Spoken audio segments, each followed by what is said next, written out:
I could take you on a quick tour of the Love Boat if you're interested. 3:15. I think we can get it done. Let's go. It's time. That's right. It's time for a cruise on Love. Exciting and new. All right, let me find it here. Courtesy of Rocky, who's always setting me up here. Let's see if I have it done.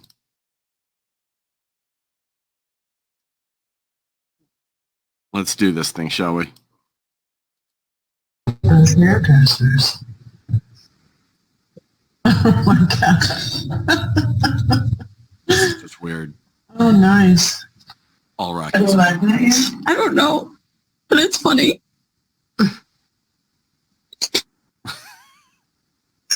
Better than the plans.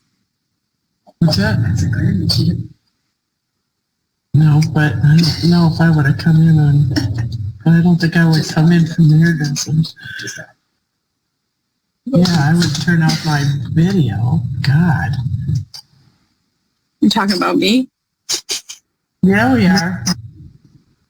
Do you like my hairdo? Yeah, you might want to turn off your video. I don't know how do you turn it off? I'll turn it off. Okay. Thank you. You're the most fantastic person. There you go. Much better. Right? You should see how much we covered it up.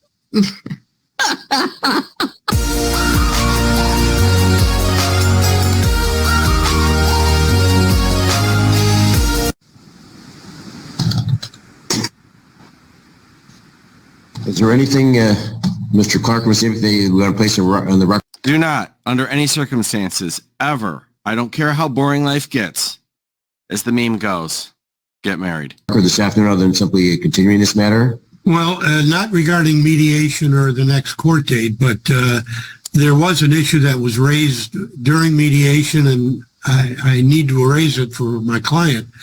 Mr. Garcia moved out of the marital home back in February. He continues to stop by the home on a regular basis, unannounced, disrupting the home and doing what we don't know. In fact, today, he is at my client's home doing the Zoom hearing today. And it's bothersome to my client. There's absolutely no reason he should be there. He does his parenting time at my client's home, which is on the weekends, which is fine because my client is there as well. But there's really no reason he has to keep dropping by. How does he have a key? If it's your client's home, how does he have a key? It was his home as well until he moved out. Oh, all right. You said it's your client's home. It's, well, he moved out. It's his house. He pays for all of it. They're separated. And he comes back for parenting time 3 days a week. This is disgusting. Bought another home. That's not accurate. We don't know where he's been residing for the last 6 months. All right, so Ms. Nemec, okay, hold on just a minute, Mr. Clark. Mr. Nemec, your client is opposed to an exclusive use of the home to the defendant? He is opposed, and we did cover this in mediation. First off, it's inaccurate that it's Ms. Garcia's home. As the court has surmised, it is marital property. Secondly, Mr. Garcia has not actually moved out of the property. Mr. Garcia stays at his brother's house when he is not conducting his parenting time with the children. He has parenting time 3 overnights per week with the children in the marital home. And since we're on the subject, there's a status quo in place under which Mr. Garcia pays every single marital bill. He also gives Ms. Garcia an additional $350 per week to provide food, household supplies. In addition, she has her income. And when Mr. Garcia comes to the home to exercise his parenting time, she locks up all of the food, the toiletries, and requires him to bring food for himself and the children 3 nights a week, even though he's giving her $350 every week and paying all.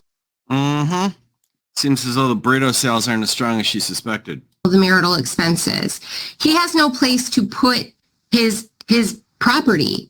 He has not actually moved out of that home. It would not be appropriate for her to have exclusive use of this home, and that's why he does not agree.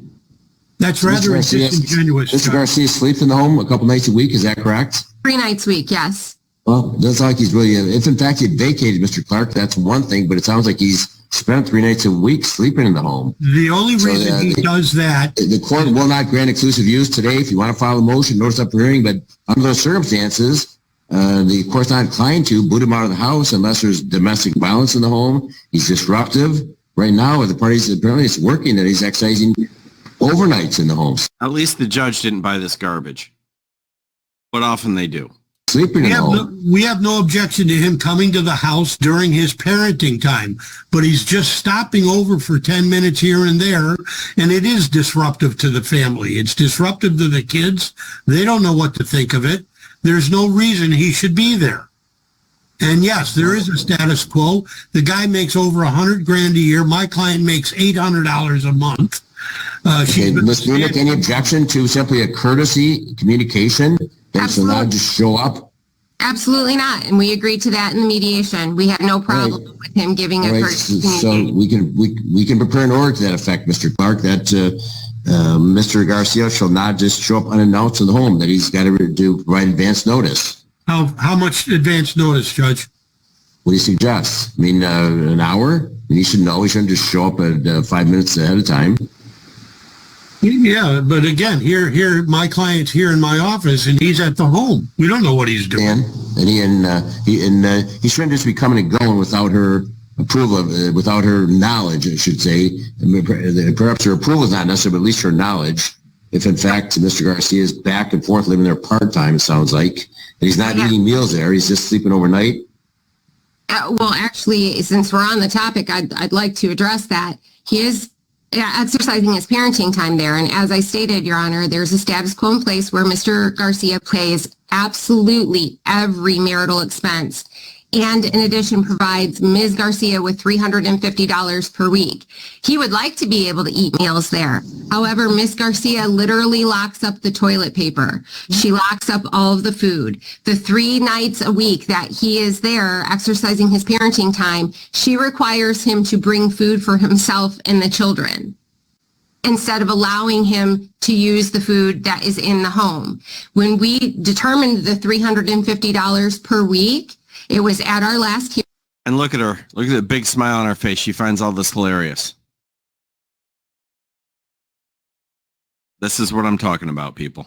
Hearing with the assistance of Mr. Walker, who was kind enough to mediate with us today, we used the parties' past expenses. We went over months of groceries to determine an average. Obviously, at that time, Mr. Garcia lived in the home and was consuming food and household products. We actually came up to less than $350 per week to compensate Ms. Garcia for exactly what she was spending when Mr. Garcia was there 100% of the time, and we added $50 to it.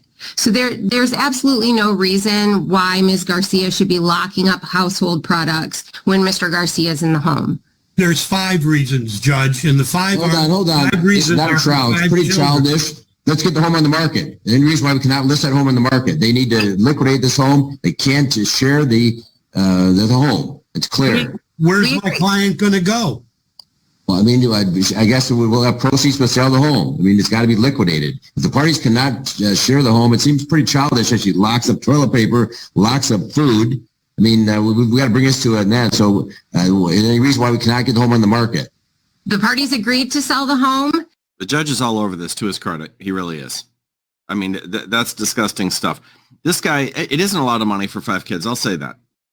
But $100,000 isn't a lot of money. If this guy's paying for that house and paying her $350 a week, he doesn't have squat.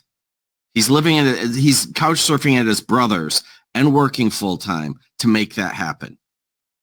And she locks the toilet paper on him when he comes over. Ms. Garcia it's would ordered not... that the parties list the home forthwith. Okay. Can they agree upon a realtor? We discussed We have today. not agreed on a realtor. Okay, Mr. let's get this on the Walker, market before school begins. Mr. Walker informed me that we had an agreement as to, unless I misunderstood, that we agreed to use Dorothy Clark at Coldwell Banker. No, we did not. I never heard of her name. He mentioned it. We talked about Coldwell Banker, but he did not recommend any realtor specific. Does your client have an objection to this Dorothy Clark? My client has an objection, Judge, to listing a home now because her and her 5 children will be homeless as soon as that home sells. Well, they can negotiate a closing date, an occupancy date. There's a Might want to think about that before you walked on the children's father. reason that the plaintiff was ordered to pay the mortgage is because he's been doing it for 12 years. That's the status quo. He makes $100,000 a year. My client makes $200 or less a week. You do the $350 divided by 5 kids? That doesn't make 15 meals, Judge. She has in addition to her own income, which is the immediate sale of the home is going to make her homeless with the 5 kids. Well, at some point in time, we have to sell the home, don't we, Mr. Clark? I'm sorry? Don't we have to sell the home at some point in time? It would be nice to be able to do it on a timely basis. Well, let's talk about that timely basis. In the meantime, if you're opposed to it, the court will not order the immediate listing of the home. The court will back off that. But the court will order that Mr. Garcia provide 1 hour advance notice to Ms. Garcia before he enters the home. 1 hour. Exciting and new. Holy wow. That's magical.